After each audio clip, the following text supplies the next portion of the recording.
Coba deh kita renungin bareng-bareng. Rasanya ada yang kurang pas nggak sih sama pendidikan kita sekarang? Di tengah perlombaan nilai dan kompetensi, kita kayaknya perlu mundur sejenak buat ngeliat lagi apa sih sebenarnya fondasi asli pendidikan bangsa kita. Dan gimana caranya kita balikin lagi ke arah yang benar. Oke, ini dia peta jalan kita.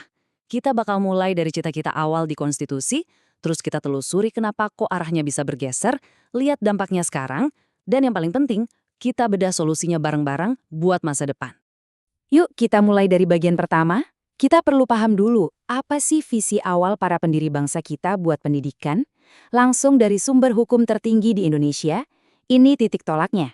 Nah, ini dia amanatnya. Jelas banget kan? Tapi coba deh, fokus ke satu kata kerja yang dipakai di sini, meningkatkan. Kata ini adalah kunci dari semua masalah yang akan kita bahas. Jadi gini, kata meningkatkan itu artinya sebuah proses yang aktif, jalan terus, dan harus dilakukan oleh sistem. Bukan hasil akhir yang tiba-tiba jadi. Ini artinya yang punya tanggung jawab itu ya sistem pendidikannya, negaranya, bukan cuma dibebankan ke pundak siswa. Lanjut ke bagian 2. Nah, disinilah letak masalah utamanya. Ada sebuah pergeseran, kelihatannya sepele, cuma satu kata dalam undang-undang turunannya, tapi dampaknya, wah, ini mengubah arah pendidikan kita secara fundamental. Kelihatan kan bedanya? Di UUD 1945, kata kuncinya adalah meningkatkan, sebuah proses aktif, tugasnya negara. Di UU Sisdiknas, katanya berubah jadi menjadi, seolah-olah ini hasil akhir yang jadi tanggung jawab pribadi siswanya. Pergeseran dari tanggung jawab sistem menjadi sekedar profil lulusan. Akibatnya, paradigma pendidikan kita bergeser total. Dari yang tadinya berorientasi moral konstitusional, tujuannya membentuk manusia seutuhnya, jadi berorientasi human capital, alias modal manusia. Tujuannya apa? Ya mencetak sumber daya manusia yang produktif buat ekonomi. Pembinaan karakter jadi nomor 2, yang penting kompetensi. Terus, emangnya kenapa kalau paradigmanya bergeser? Apa dampaknya di dunia nyata? Nah, ayo kita lihat konsekuensinya di sekolah-sekolah dan di masyarakat kita sehari-hari. Ya ini dia yang terjadi. Seluruh sistem jadi terlalu fokus ke hal-hal kognitif, ke nilai ujian, pokoknya yang gampang diukur. Akibatnya, pembinaan karakter jadi terpinggirkan. Dianggap cuma tempelan, bukan inti dari pendidikan itu sendiri.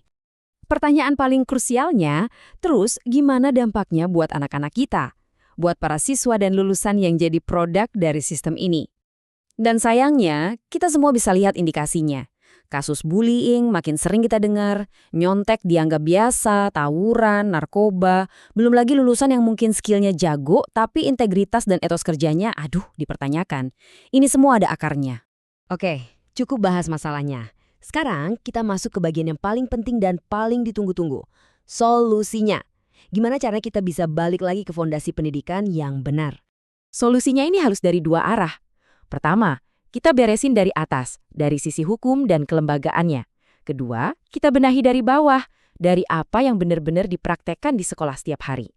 Nah, untuk solusi dari atas, salah satu usulan kuncinya adalah membentuk Dewan Pembinaan Karakter Bangsa. Tujuannya apa? Biar ada lembaga kuat yang khusus mengawal dan memastikan pendidikan karakter ini jadi prioritas nasional, bukan cuma program sampingan yang ganti menteri, ganti kebijakan. Kalau di level sekolah, gimana? Pertama, akhlak itu harus jadi napas di semua mata pelajaran, bukan cuma di pelajaran agama atau PPKN. Matematika pun bisa. Kedua, guru itu harus jadi teladan. Ingat, perilaku guru itu adalah kurikulum yang paling nempel di ingatan siswa. Terakhir, bangun budaya sekolah yang positif.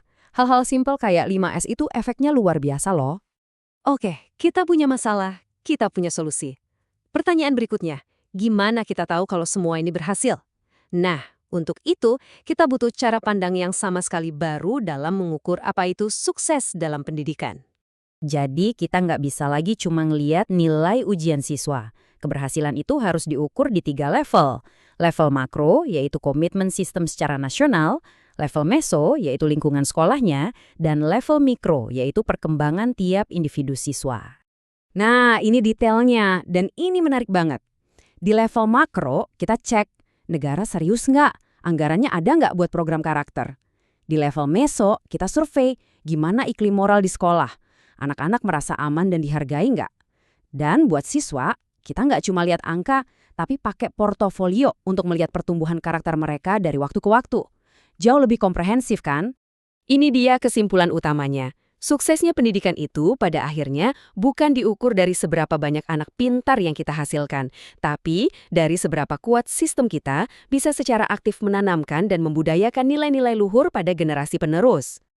Jadi, pertanyaannya sekarang kembali ke kita semua. Siap nggak kita untuk menggeser fokus kita?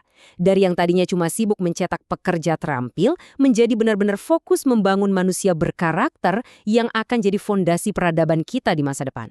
Ini tantangan besar, sekaligus peluang yang luar biasa.